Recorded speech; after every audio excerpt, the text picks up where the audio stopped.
Guys, welcome to Real Talk. Thank you for joining us. It's Jerry Miller. Happy Friday. It's a pleasure to connect with you guys here on the I Love CVille network. Good show planned here. Keith Smith and Yonna Smith on the West Coast in San Diego, I believe, spending some quality time with their daughter. We have two rock stars in their place, and Michael Buczynski and Sarah Buczynski in the house. We're going to talk real estate. We're going to talk mortgages. We'll debunk the stigma surrounding the mortgage application process with Mike of First Heritage Mortgage. Sarah, of course, a talented real estate agent with Roy Wheeler Realty Co. This program is powered by First Heritage Mortgage, the Hairsmith and Company, Roy Wheeler Realty Company, Charlottesville Settlement Company, and the Yes Team. Judah Wickhauer is our director this morning. Judah, if you could, go to the studio cam and we will welcome our guests to the program. First, we say, ladies first. Hello, Sarah. How are you? Good morning. I'm good, Jerry. Thanks so much for having us again. Our pleasure. Mike, welcome your second rodeo on the program. Hello. Second one. Good to see you, buddy. Good to see you, too. Sarah, we start with you, please. Okay. Introduce yourself to the many folks that are watching right now. Okay, absolutely. Well, first, I want to say thank you to Keith and Yonna for trusting us with their show this morning while they're away. So thank you for having us, and thank you, Jerry. I am Sarah Buczynski with Roy Wheeler Realty. I've been doing real estate for about 4 years now, and really enjoy doing it, enjoy helping people do one of the biggest things they're going to do in their life, which is buy a home. We live out in Crozet. We have two small kids. Ava's 10 and Noah's 7. And so it's a juggle. It's a juggle. You specialize in the Crozet market. You love Crozet. Mm-hmm. The market is absolutely booming. Yes.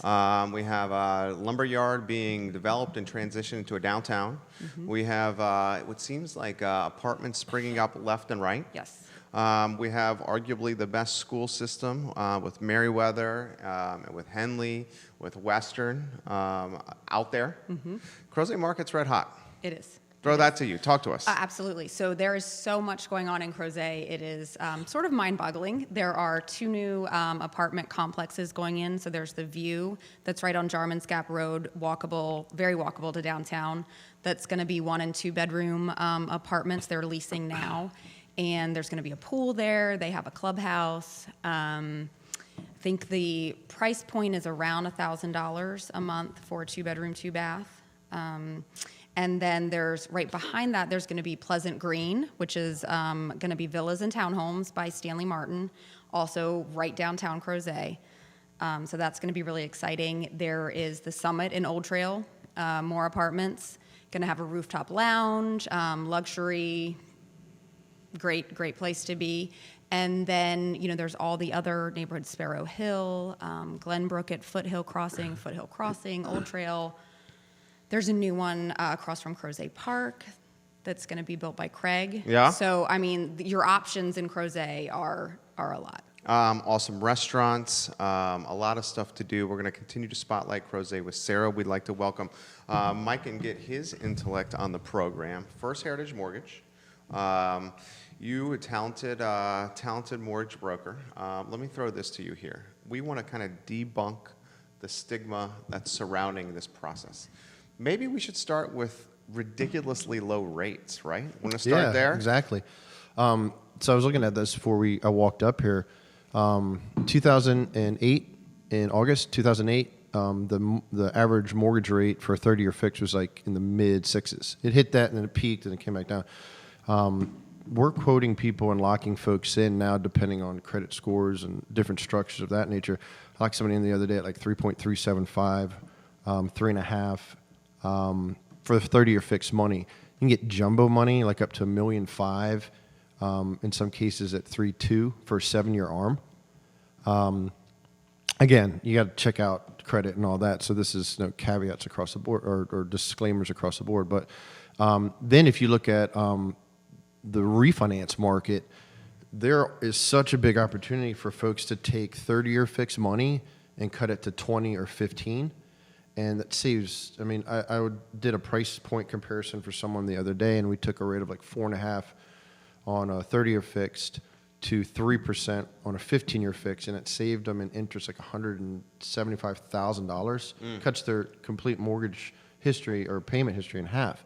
So if you can do that, I mean, think $175,000 could be kids' college tuition, right? So we're in an interesting spot right now with the markets in that people can actually do a financial revision or reset to their mortgage products that they have or their financial planning. So if folks are thinking about do I want to refinance? Take into consideration what your needs are going to be 5-10 years down the line, because rates aren't going to be there. This happens once every, it seems to be 10 years that rates are hitting this super low point.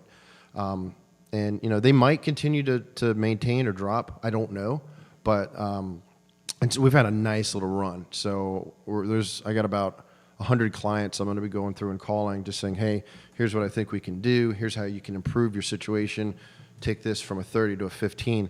And then it's decisions up to them, but the market and the rates are there and prime for people to take advantage of it now. Put in perspective what a 1%, a 1 point savings can do for someone's mortgage, going from say like a 4 to a 3, or from a 5 to a 4. From a money standpoint. From a money standpoint, I mean, it depends on your loan amount size and things like that. But I mean, I did one the other day where we improved them. It was 4 1/8 to I'm sorry, it was 4 1/2 to 3 1/2, and it ended up saving them $700 in total a month. And the reason it saved them that much is we knocked out mortgage insurance because their home had appreciated in value. So that's something else to consider. If you did a loan with low money down 3 or 4 years ago, and you did an FHA loan, then you have mortgage insurance, you could look at refinancing that and getting out of an FHA, getting to a conventional loan, getting lower monthly mortgage insurance, or eliminating it altogether, improving your monthly payment. So the savings is going to be in direct correlation with loan amount sizes and what we're paying off. And so it's not really 1% saves you X, but it's going to save you a bunch. Improving your mortgage interest rate by 1% is going to save you a couple $100 usually. When you're dealing with your client, Sarah, such a complicated process. Where does the getting the mortgage? I have to get a 30-year here. Where does this fall in the process for you guys here? So typically, it's very first process. Yeah. Somebody contacts me and says they're interested in buying a house. First step is to get in touch with the lender. That's absolutely my first. I, of course, refer to Mike, but I give people, 3 names of local lenders. Local is super important in the process. And I know people have talked about that before. I can't emphasize that enough because the local lenders, they know the market. They know the people involved. They're going to get a local appraiser that's going to be out. That's probably the biggest thing. Some of these internet-based companies are going to get an appraiser from 3 hours away who doesn't necessarily know the market, and that can really impact your deal if the appraisal is bad. So definitely talking to the local lender up front. That's like number one, usually before we go look at houses, or at least before the second time that we go out. You need to have really talked to a local lender. And what are you looking for, like a pre-qual letter? Yes. Yeah. Your time is money too. I mean, you're not trying to go down a road where look at stuff that someone can't purchase. And a lot of people don't know what they can afford. They truly don't know what they can afford or what's going to be a comfortable payment, and they need to talk to someone to figure all that out before we even go out. Right? Yeah, what we do a lot of times is a lot of folks will come in and say, look, this is my budget. This is the most I can afford. I don't want to go any higher than that. And I say, why? And they're like, because I'm just afraid that I can't make the payment. And so what I do is I went to school for finance. Like I wanted to go into financial planning. Graduated from college, went to New York for literally like 2 weeks and was like, this is so many people, I can't handle it. So I came back. So that's my background is finance. So I have a good eye for that. So what I'll do with people is we'll do a post-tax budget review. So I'll say, all right, we're qualifying you off of gross income, right? But you and I aren't spending gross money. Mm-hmm. We're getting taxed on it, and we're paying the federal government X, and then after that's all said and done, we have a certain amount of money coming into our bank account each month, right? So we figure out their tax rate, figure that out, and then I say, okay, here's your mortgage payment, here's your taxes, here's your insurance. That's that part. How much are you paying for groceries a month? How much are you paying for gas? How much are you paying for entertainment? Yeah. Your kids, Yeah. XYZ. So we do this whole budget analysis. We get every dollar accounted for, every penny accounted for. Then I say, okay, your after-tax money is this, and all your expenses are this, including your mortgage. And look, you've got another $2,000. After everything's said and done, you've paid all your bills, and you're putting 10% in your 401k, you still have $2,000. What do you... And a lot of times they're like, oh my God, I never thought of it that way. I feel so much better. So that little extra step, which I don't think really a lot of lenders, online lenders, they're not doing that at all. They don't care about that whatsoever. They're just rate, and that's what we have, and if that makes sense, great. So we'll really try to do, above and beyond the extra steps to get people so comfortable with the financing piece of this transaction that there's no trepidation going forward. They're like, you know what? I know exactly what I can afford. I see where my money's going. I know where I can put this money. And you know what? We can take that vacation next year because they're going into this confident. They're not going into this without all the bullets in the gun, basically. Ted Sadowski says, I want to spend some gross money, baby. Dude, Hi, Ted. what's up, buddy? That's one of my oldest Don't we friends. all? Yeah, don't we all, Ted? Give it a... I think he's watching in Baltimore right now. Is that right? He is, Yep. yeah. In Baltimore. Ray Cadell, welcome to the program. Carol Schwab Barnett. Greg Dion from Public, welcome to the program. You're getting props from P. David Solomon, Oh, Michael hey. Lawrence Ruth, Betty Aguilar, Nabila Pape. I'm sorry if I'm messing your name up there. Hi, Nabila. Throw this to you here. I mean, we talk about this with a lot of people.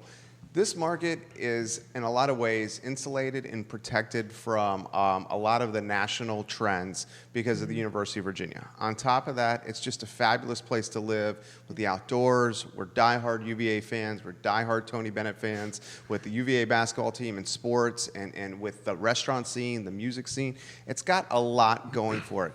A lot of folks are like, I don't know if this is a good time to buy. Anytime it seems like in this market is a good time to buy, especially if you're paying a lot of these very high rents in the Central Virginia market. Throw that to you. Oh, absolutely. I am a huge proponent of, invest in yourself, not someone else. If you're renting, you're paying a mortgage. You're just not paying your own. So you're helping someone else financially. So why not do it for yourself? And a lot of people don't realize that it's possible, especially first-time homebuyers. There are so many programs available that can help you get into that home, and that's how you build personal wealth is through home ownership. A lot of times. So I always encourage people to really look at that and take the steps to, again, talk to a lender like Mike. And I think that's one of the things that really sets him apart. I get to brag a little bit about him that, he does go through that step of, how much do you spend on groceries? Like, what is all this? And for a lot of people, especially first-time homebuyers, I think that might be the first time that they're really doing that exercise of going through and figuring that out. And that just empowers them to make good decisions with their money and, hopefully buy a home if that's what works for them. Another stigma I think we should debunk is the need to put 20% down in every transaction. I think, whether it's like our parents drilling this into us or just kind of like this stigma being out there, that's not necessarily the case in every transaction. Well, think about this. Every dollar you put into a new home purchase, right? You're going to pay to get that money back out. Probably 6%, maybe more, right? So that's dead money. You're talking opportunity cost, baby. Exactly, yeah, it's dead money. So if I put 20% down on a house and that gets me, basically wipes out my savings, but I do it to avoid mortgage insurance, that might not be the best thing to do. You might want to put 10% down, invest that other 10% in an IRA or 529 or something like that. Get better return. Yeah, better return. Because money is so cheap right now. This is what I don't understand about cash buyers in a lot of ways. Is you're going to go in and spend $600,000 cash on a house, and rates are 3.5%. You mean to tell me your investment guy can't get you better than 3.5% on $600,000? I think it's just the fear of the debt.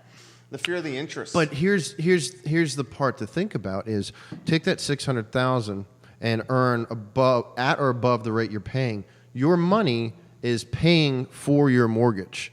you're not then it's working for you, right? So you're not then going into your pension or retirement or other assets to pay for that mortgage. You're getting it at a rate, and it's this, and you're getting a return of this, and those numbers should probably cancel out with how cheap money is today. And then at any point you want to do it, you can go back and pay that house off in full. But at some point, you're going to be earning more than you're paying, and then you're ahead of the game, and you've kept your wealth, right? I love it. So, I love it. Give us a historical perspective, kind of, say maybe, 25, 30, 40 years. Rates are obscenely low. They are. Put it in a historical perspective if you could. So when we moved here in 2009, rates they'd hit around 6-ish, right? And now, like I said, you can get them, if the trend continues, they're going to be close to like 3.375%. 3.5 with some type of points is typically what's happening right now with most 30-year fixed mortgages. But like I said, there's 7-year ARM money, adjustable rate mortgage money, so it's fixed for 7 years and it'll flip on you. It can adjust up or down. You can get that at 3.25%. I mean, you can get 15-year fixed money around 3%. So it's historically we are back to historic lows, where the lowest the market has been. We're right about there again. So if you missed it last time, you got a chance now. Carrington King, welcome to the program from King Family Vineyards. Keith Smith, watching in San Diego, says you're spot on. Keith, of course, of the Yes Team. To put the interest rates convo in perspective, in 1988, our first home, we bought, the interest rate was 18% for a $100K home. Andre Xavier, CEO and owner of CVille Hop-On Tours, joining us now. Denise Hurst-Ramey, thank you for joining us on the program. Tracy Kern-Miller, loving this live duo on camera. Give it a like and a share. Crozet Market, we talked about it being red hot. You think that popularity and that growth is sustainable long term? If so, why? I do, because it's just such a great, as you know, this is such a great place to live. And there's so many options. There's something for everybody. It's one of the fittest, communities in the country. It's, great restaurants, great outdoor activities, like you said, great schools, some of the highest rated schools. In the state, the Commonwealth. Mm-hmm. So I do. I mean, as long as all of those things can continue, I think it's absolutely going to stay a hot spot. Cynthia Viejo from Nest Realty, welcome to the program. Throw this to you. Crozet, how about the mom hat? I'm a dad, you're a mom, family people here. From just a family standpoint, raising your kids here. I mean, safe, your kids loving it, you're going to the park. Talk to me about that. Yeah, so we moved here 10 years ago because this is where we chose to raise our family. We were up in the DC, Baltimore area, hectic traffic, crowded. There was some crime going on, things like that. And we took a hard look at, where do we want to raise our family, did some research, and Crozet was it. And I feel like one of the things that's special about Crozet is the people that move there, they're choosing to be there for all of those similar reasons. So you've got a lot of like-minded people who are there because they value the same things. They want a safe place to raise their family. They want good schools. They want, other moms and families and sports and, all the same stuff. So it's definitely an awesome place to raise a family. Ray Cadell, thank you for joining us. Kit Ashley, she is the owner of Monsoon, is watching right now. Daniel Nicole Lamb joining us now. Firsthand perspective that I'm going to throw to you. The long-term ROI for purchasing a property in this market. I bought, which is now a rental property in the Villas at Southern Ridge, a 3-bedroom, 2-bath condo in phase 1 of the Villas at Southern Ridge. Real Estate 3 was developing this. This is the worst possible time to buy it. I'm talking 6 months before the you-know-what hit the fan in 2008, 2009. Good times. Then, I'm like, all right, I'm going to have my 2 buddies live in there. This is when I was launching a business, too. 2 buddies were living in there. If my 2 buddies were not there, and I was hooking them up from a rent standpoint, below market rent, if my 2 buddies were not living there, I probably would have lost it because I didn't have any clients for the first 6 months of launching this business 11 years ago. So they helped offset the mortgage with $400 a month rental payments. I think the mortgage is like $1,005 a month. To put this in perspective, where I'm still going here, is that property, that mortgage is fixed, as you know, 30-year fix. 1,005 a month. HOA is like a bone 40, bone 50. The rents have escalated 6-7% every single year to now where that rent is generating, say, just around $1,600 a month.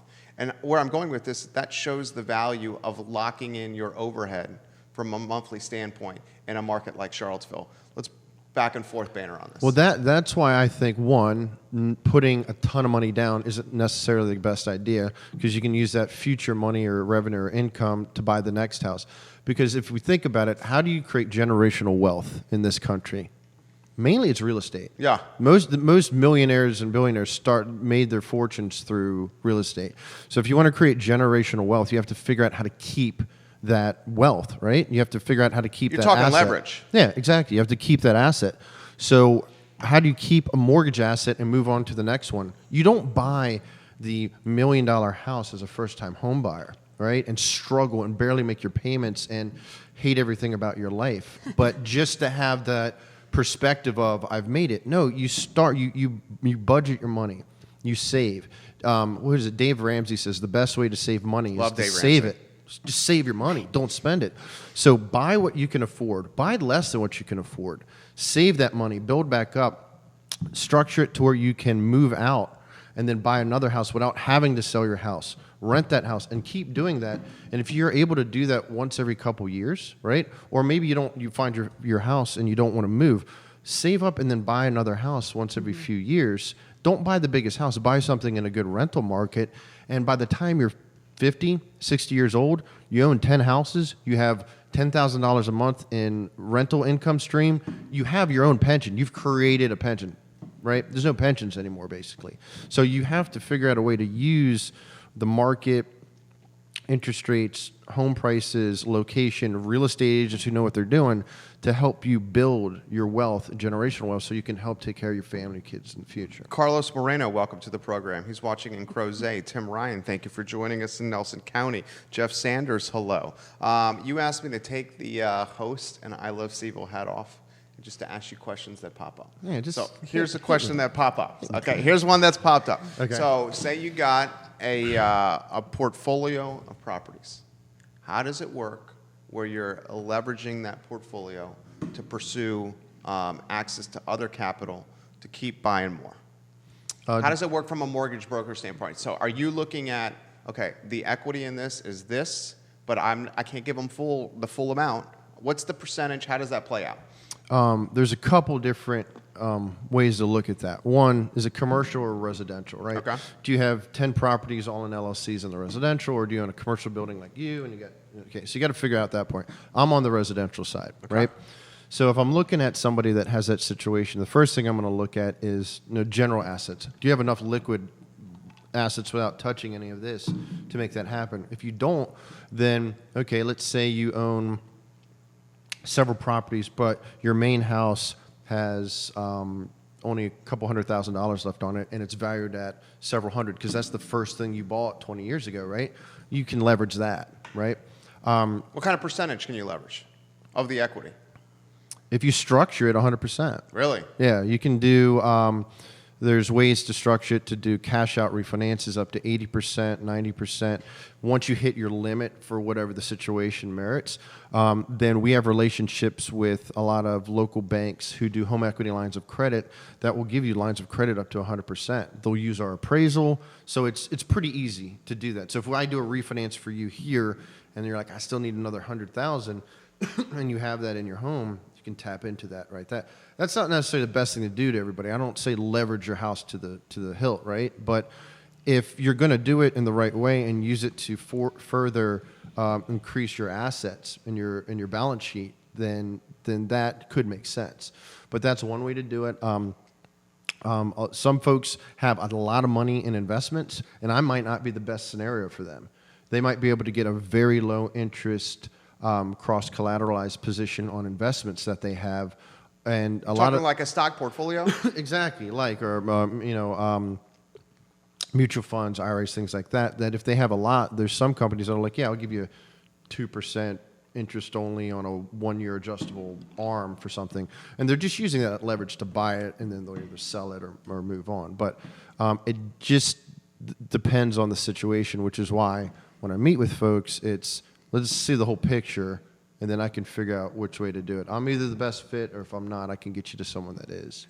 When folks are approaching you, Sarah, in the Crozet market, and whether it's a buyer or seller, and they want to go to market, say they want to sell their home, and they're like, look, I want to I got kids, I need more square feet, I need more bedrooms, or I want to drop, I'm an empty nester, I don't need this 4,000 or 3,000 square foot home, I'm looking for something a little tighter that I can maintain.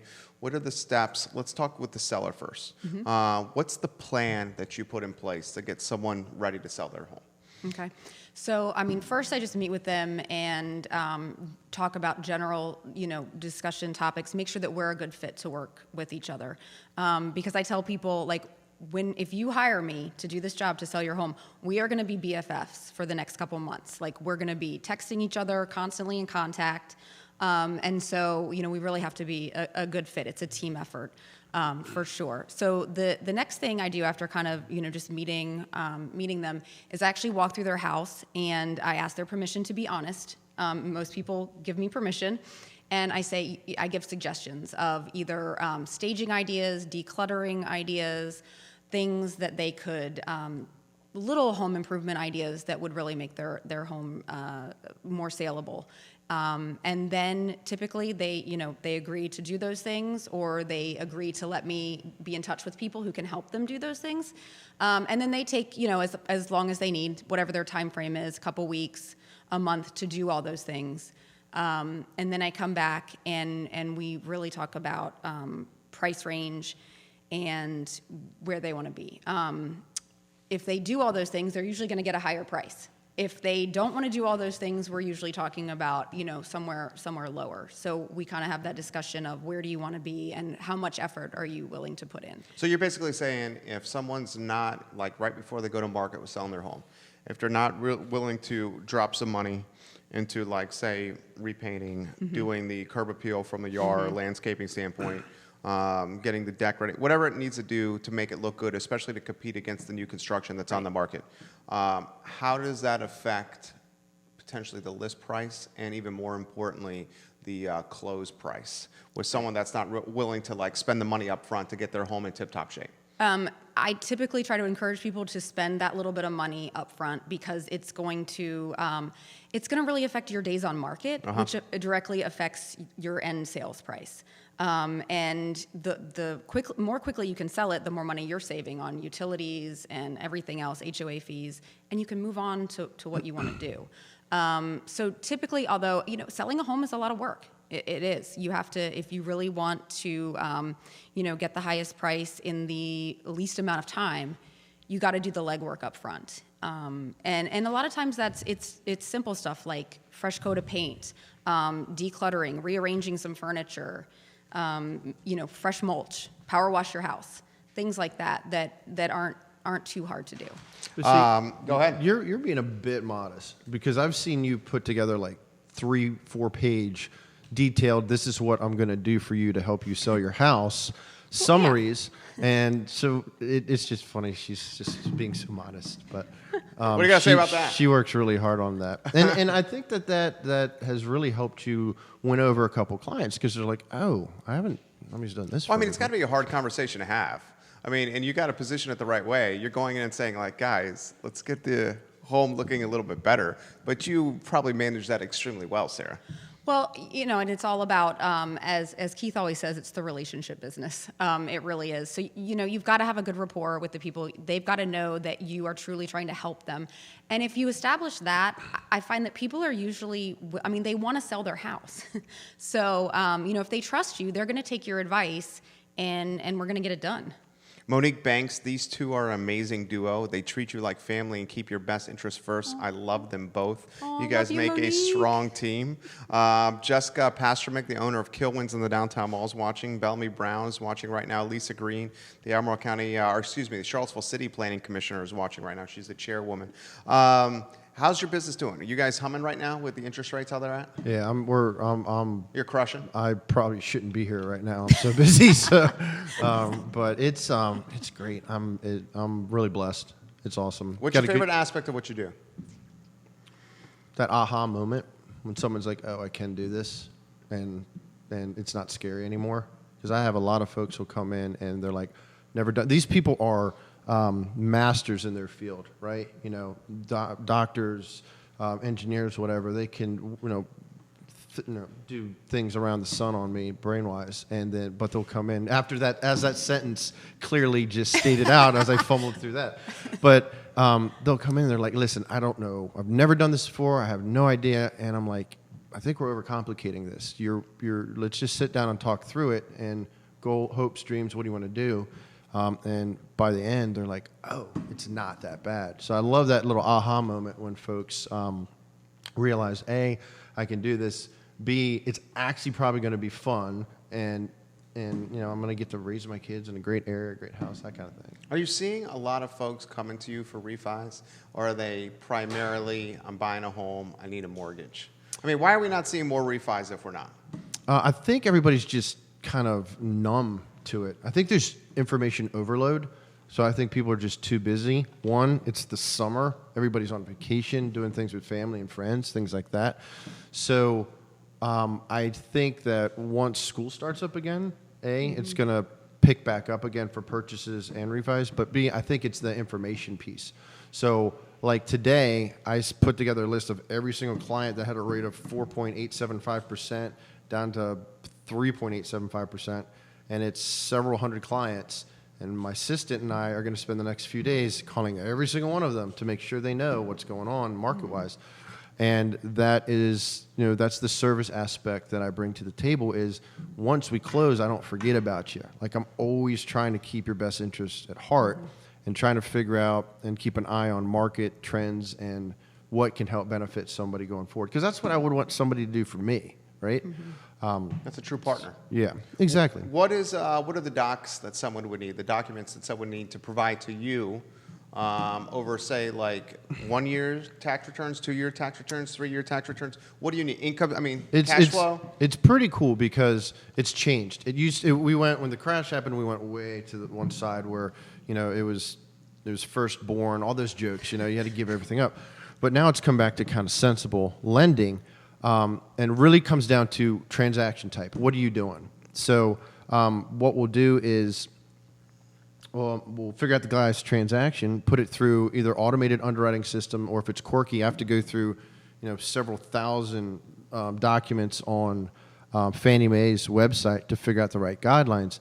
But a lot of times it's coming back where I only need a W-2, a pay stub, bank statements, and some verification of employment info. So we've gone from 2 years tax returns, W-2s, 3 months bank statements, 3 pay stubs, to W-2 pay stub and some other minor documentation.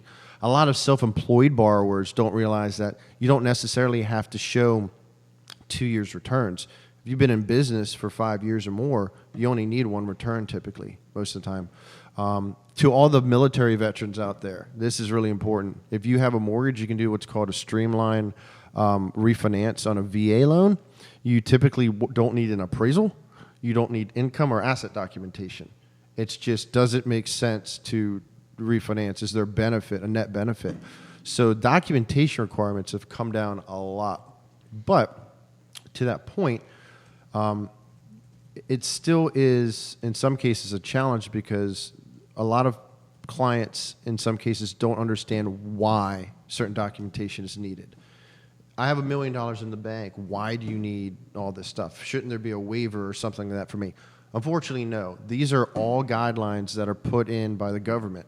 Fannie Mae, Freddie Mac, Ginnie Mae, VA. These are all government entities that provide loans, right? And the government is the one that put these guidelines in place. So my job is to help you navigate the waters of all these government guidelines and get you to closing.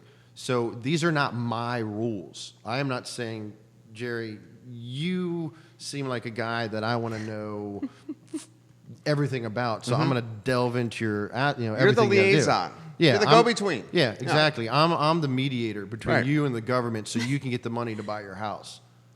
Makes perfect sense. Yeah. I think it's just the reason is like people feel like there's like 3 topics we don't talk about in life, and it's like money, death, and sex. Finance, yeah. You know? It's very And personal. politics. It's Should a be very, politics, and politics. too. Those four I'm topics. so done right? in politics. Right? I mean, those are like the four topics. So when people are asking for, like, Jeff Gaffney, welcome to the program. When people are asking, like, let me see your net worth. Yeah, I mean, exactly. people feel like it's sensitive. intrusive. It's very It's personal. emotional. Yeah. It's sensitive. It's like a sense of vulnerability, if you may. It's Yes. it's almost immediately offensive. Honestly, when I'm like, hey, you're coming to me, and if I just said, hey, just give me your assets and bank statements and stuff, and didn't try to make a connection with someone at first, I would be offended. Like, Right, so it's a That's why the delicate relationship, dance yeah, of is so building that important. relationship first, so that you gain trust, and then they'll allow me to do my job, which is get them in the best possible situation they need to be in. I was actually going to ask that question, Keith. We got a question coming on doctor loans. Okay. So I'm going to throw that to you in a second. I got a question coming in about DOM, days on market. And days on market this past quarter, inching up, getting a little higher. Thoughts on that metric? I think it's really just because of all the different options. I mean, the new construction is just a reality, and it's not going to go away anytime soon. Especially in Crozet, right? Especially in Crozet. Yeah. So there are just a ton of options for people, and I think that is causing the days on market to inch up. People are taking a little more time to explore those options. Questions coming in. This is one I'm intrigued about. You asked me to take the host hat off. Just ask regular questions. My buddy and his wife. Yeah. He's a radiologist. Okay. Okay. Making some bank. Okay. Doctors have opportunities from a loan standpoint. Yeah. That not the average Joe has. Exactly. Put the doctor loans in perspective here. Like, what kind of opportunities docs have? Doctor loans, we have doctor loans, but admittedly, there's a couple other local lenders that is their bread and butter specialty. And you can get, in some cases, I think the guideline is like $750,000 loan with no money down, no mortgage insurance, and a pretty aggressive rate. So I think the doctor loan piece for these local banks is almost a lost leader in that they are willing to give some incredibly aggressive mortgage programs to a part of the local economy that is going to project to have higher income pretty rapidly. You go from your rounds and then you're making $300,000 a year. Leveraging earning potential. Exactly. So doctor loans, and if anybody wants a doctor loan, we have them. If my product doesn't fit, I know everybody else that does. We can help you out. I can get you to the right people. But there are doctor loans are very aggressively priced, to put it that way. Now, often I'm seeing a refi with the doctor loans down the road. I'm seeing them trying to get rates that are perhaps more competitive. Or is that just a product of the market that we're in today, that the rates are so darn good and why they're refining? Well, that's the thing. If you buy a house now or refinance now, I don't see how you're going to be in a position to have to refinance again unless there's some big life event. But if rates are 3.5%, and the theory behind it is you want at least a 1% improvement in rate to make it smart, to get your break even to a point where it's less than 5 years, right? I don't know. Will rates ever get to 2.5%? I doubt it. But if that happens, that'd be great for me, and everybody, to be honest. But I don't know. I don't know how you cut that off when it's the exact right time to do it. But 3.5 sounds pretty good to me. Yeah, it's such cheap money. Alan and Copesy, Anquan Boulder, did you see that? Yeah, I'm getting texts from You're a group of blowing up over buddies, here. my golf buddies. Let me throw this to you. Are you seeing Very professional. give me a handful of neighborhoods that you think are going to be red hot right now in Crozet? Oh gosh, Sparrow Hill, the new construction has really taken off. It's a Ryan home development that half-acre lots with finished basements, from the mid-4s. What else? I mean, I think anything in Crozet is honestly gonna do well. It's just such an awesome place to be, and that's one of the reasons one of the things I love about my job. Especially people, either first-time home buyers or people that are relocating to the area, because I can honestly tell them, like, you're going to love it here. You are absolutely going to love it here, and this is going to be one of the greatest decisions you ever made. You said off air that you think the Route 29 North Garden Batesville market is going to be gangbusters. I think Talk to me about that. I definitely think that's the next big thing, is 29 South, North Garden, Batesville, that whole area. I definitely. Why do you think that? Because we're running out of space. We're running out of space, Yeah, for one. yeah. That's the last sort of like open area that's still so close to town, great proximity to town. We need a Wegmans out there, farther out. We do. We hit the Wegmans all the time. I feel like my wife's at Wegmans every single day. I love it out there too. I love going to Dr. Ho's. I love going to Pippin Hill. I think there's still some affordable land. You said you wanted land that you could potentially get there. How about this? Some of the neighborhoods that are more affordable from a price point standpoint. I love Old Trail. Old Trail ain't cheap. No. Old Trail's not cheap. How about some affordable neighborhoods potentially in Crozet that could appeal to maybe like a first-time home buyer in Crozet? New construction or anything. you're probably going to go existing Okay. if you want something a little more. Highlands? Highlands, yes, I would say Highlands, or so there's different sections of Highlands. You got Rockbridge, you've got the villas over behind Highlands, you've got the main part of Highlands. Wickham Pond is definitely, I think, more affordable.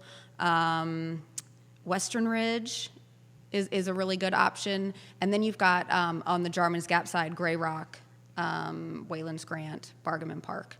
Love it. Love it. Good knowledge right there. Mike, how about the no document loans? Are those still something that are prevalent, where you can provide no documents and you can get some loans? No. Okay. And that is a good thing. Never. That is a good thing. That's the stuff that got us into trouble in the first place. That and there's what are they, alt loans or whatever. Somebody had awful credit and you give them a 10% loan that adjusted within a year and you expected them to make that payment. Essentially loan shark loans. Yeah, I mean, the market set itself up for failure. I never understood that. They were all like just sleazy salesmen that did that, in my opinion. But there are reduced stock loans. For example, I have a client who, on paper, is losing hundreds of thousands of dollars a month on his taxes, right? Or a year on his taxes. Strategic. Yeah, it's totally strategic. It Yeah. makes sense. Use the tax laws the way you can use them to save yourself money. I totally So get he's it. self-employed. Exactly, self-employed, been so for 20 some odd years. But if you look at his business banking statements, he has several $100,000 going in and out each month, right? So we have a loan program that'll give you a 12-month or 24-month business banking asset deposit income ratio. It's a mouthful, but Ooh, walk me through that. but basically the gist is he went from negative $100,000 a year in income to where I can give him a positive monthly income cash flow of $120,000 a month, right? And it's because we looked at his business assets, the deposits coming in, we took his ownership of that, and you divide it by 12 months. And so there are investors doing loans that are called non-QM. And what that means is it basically doesn't have to conform to Fannie Mae and Freddie Mac guidelines in a lot of instances. They can redefine some of their guidelines. You're never going to get back to no-doc loans, but they're getting to some more common sense lending for self-employed borrowers, this being one of the examples. Interesting. Interesting. Did he have an idea of that opportunity, or you presented that to him? No, it was, interestingly enough, it was a little bit of a How do you get shock. to that point? Well, I'm just honest with them. No, this doesn't work. And then you get a lot of pushback. It doesn't make sense. Can't there be a waiver? And I'm like, no, here's the guideline. And it's all about education. Here's why this doesn't work. But here's why this does work. And that's one thing I think I pride myself on the most is I think a lot of lenders throw their hands up. It's too hard. Don't want to do that. They don't put the effort into it, right? I like doing it. It's a challenge. I don't play competitive sports anymore, so this is my sport, right? It's the best You're way a I look at it. competitive dude. I'm super competitive. So if I look at a situation and somebody's telling a client no, and I'm like, I bet I can figure that out. And then we figure it out. And that's just really something that kind of gives me pride. Debbie Gibson Dedamore is giving you some props, Sarah. Hi, Debbie. The She says, singer? Hey, Sarah. The singer, you know Debbie Gibson? Debbie Gibson Denimore. Mike's got jokes over here. Got jokes. How about the, you wanted me to bring this up, and I'm just curious about this. When is a good time to buy? And a lot of times we're following the stock market closely. You know, when is a good time to buy or go down the road with either of you guys? How about we throw that to you, and then Sarah, you jump in as well. Good time to buy. Once you, let's say, after a year after having your first job, you got some money saved up, you know what you're going to do. Because if you're renting, like you mentioned, The rents are so high here. You're rents paying are someone else's high. mortgage. You're paying Right. somebody else's mortgage. This area has so many great grant programs for first-time home buyers, low down payment options, things to where you have a home. And like you said, you could buy a house, you're a first-time home buyer out of college, starting your job, you buy a place, small place, rent out a couple rooms to your buddies. But what you've done is you started yourself on the path to wealth. Basically building a savings account. Exactly. Yeah. And then, Sarah, what are your thoughts? I always think it's a good time to buy. I mean, as opposed to renting. I mean, absolutely, you're investing in yourself. As far as, you know, again, mortgage rates, I've never seen a point in my career where they've been 18% or something like that. So they've been historically low for a while now, and so you got to take advantage of that as well. You guys have crushed it. We have filled almost an hour. I'm curious about some of the stuff you guys are doing on your free time when you're not working. Do you guys have free time? You got 2 kids? 2 kids. No free time. Yeah, there's not a lot of free time. No? There's not a lot. What are you guys doing? But when we do have free time, I mean, we generally, one of our favorite places, because we have our kids with us a lot of the times, we love to go to like PRN out in Crozet or King Family. Those are 2 of our very favorite You places. do the polo thing? You know, we don't Carrington's watching now. We don't do a lot of the polo, Okay. just because Sundays are usually busy for us with open houses and Sure. church and all that stuff. But we do definitely take advantage of Wine Wednesday. Yeah? Yeah, I love that. Yeah, Carrington and James are buddies of mine. And James come on the show. James, good people. Yeah, they're both awesome. Yeah. But we love going out to King mainly because I think the cool thing about King is they've got like several hundred acres, and it's almost you get to just use someone else's property. They're so have an generous. Awesome They're time. so generous They're with their good property. people. They're Yeah. kind. They make a great product. And my kids can run for like 20 minutes straight, and I'm like, they're good.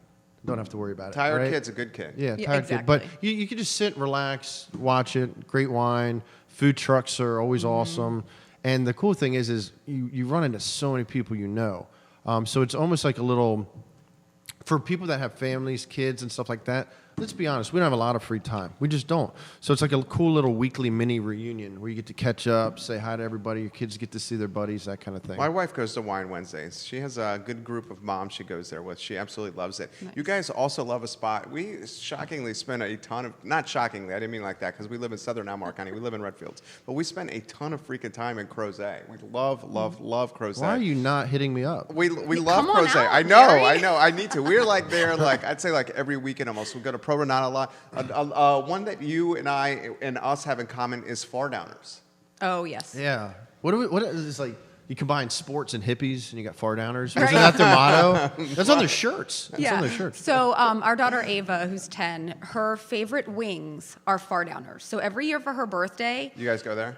it's Far. I mean, we go there probably once a week, but that's her thing. Is I want to go to Far Downers for the wings, and we're like, all right, we're taking you to a bar for your birthday. That's your favorite restaurant in Crozet? I think. Food's pretty They're all- consistent. Food It's is good. awesome. Yeah, I like Price well. There's so many good places. since I don't Pro want to. Renata got that new The food food truck truck. out Hop's there. Kitchen. Hop's Yeah, Hop's Kitchen Kitchen is is really amazing. Yeah. I don't know what I think it's Smoked? What about smoked? smoked is good. They're in the rotation for sure. Yeah. It's really. I don't think I have a favorite. It just depends on what you're in the mood for. What is That's your the cool thing. rotation? Actually talked about the kids because they fight so much on like Noah likes smoked and Ava wants wings, and I'm like I want to go to PRN 'cause for obvious Yeah, I reasons. want a cold beer. Yeah, so we put it in play, Pop and it's your own, like, baby. Yep. yeah, good stuff. Oh no, Nature Boy. Nature Boy. Nature Boy is the Is that, is that's the yours? That's so good. We, me and Lauren and Trey go to the, what's it called? Is it the pharmacy in the back of Pro Yeah. Renata? With the not box. What are they? You know what I'm talking They're about? storage. Storage box. bin- Right, bins. right. The Yeah. metal, Bins yeah. almost. I love And just that idea. Chill out there, play cornhole, get a blanket on Have you the ever grass. done axe throwing? They have I have axe not throwing. done axe throwing. It is an Are you amazing good at the axe combo. throwing? Just get beers in Beer you. and throw axe. axes. No, we haven't done it yet. No, no, I bet no. he would be good at it. We want to do it. No, we'll do it. This show has been awesome. Kathy Joseph, thank you for joining us. Todd Proctor, hello. A lot of people watching right now. We will archive the show in totality on ilovecville.com. I had fun. I think you guys are great. We will turn this into a podcast. We will syndicate it for 30 days across our network. Sarah, thank you for coming. Awesome. Thank on you the for show. having us. And Mike, thank you for coming. Thanks, buddy. We will see you in about 80 minutes for some live music on the I Love CVille show. Tanya Ray is going to join us. She's playing Fridays After 5 in 2 weeks, and we're going to introduce you to her on the I Love CVille show here very shortly. Have a good morning and enjoy your weekend, guys. Take care. All right. Good work. Good work. Thanks, buddy. You had a lot of...